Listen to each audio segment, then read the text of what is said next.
Cool. Okay, I'll focus. All right.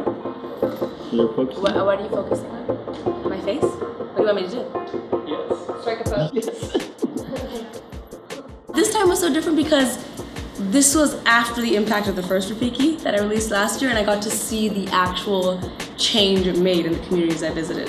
So as soon as I landed, I visited the Layla community, and they had this amazing welcoming party with signs that said "Thank you, Lilly," and it was just so special, obviously for me, but I think really validating for my parents because they know of the work I do. They see it online, they follow me on Instagram, so they kind of have an idea and a glimpse into what I do, but they don't actually know. And I think for them to see it firsthand and to meet girls that get to go to school because of the Rafiki and mothers who get to make these Rafikis, I think it really impacted them.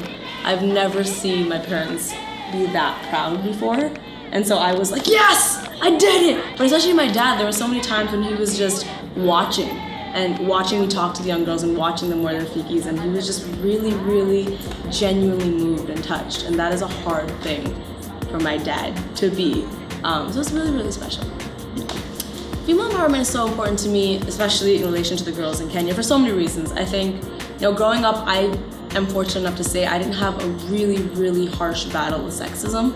Of course, it's embedded culturally into the culture I was raised in. So I was told, you're a girl, you shouldn't do this, and girls shouldn't be this, and girls shouldn't have these expectations, and girls shouldn't talk so much. But I still was raised in a very fortunate circumstance where I got to do a lot of the things I wanted to do. I remember always complaining about school though. I always be like, I don't wake up so early for school and do these tests I don't care about. And then when I met particularly Vicky in Kenya last year, I remember asking her, we were sitting in her house, it was 10 people in a house with no electricity.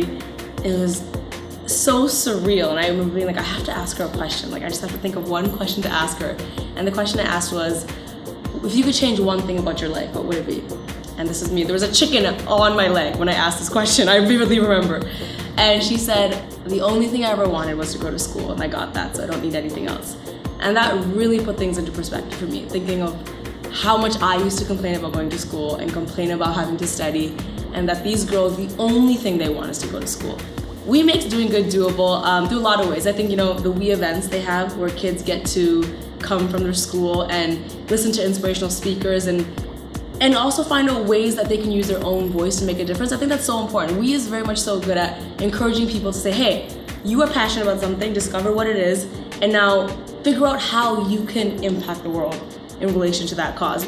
And I think even when I'm standing on a We stage, or if I go to Kenya with We or I'm on a We trip, I feel very much so empowered because I see how a small action can have a really big impact. I'm not gonna lie, when I first made my Girl Love Rafiki, I thought, okay, I know this is gonna make a difference, but like how much difference can this make? And is this really good? And then I went to Kenya and I was like, oh my gosh, this makes such a difference, because you realize that even if it's 10 people or 20 people or fortunately 600 people that are impacted by something, that's still people.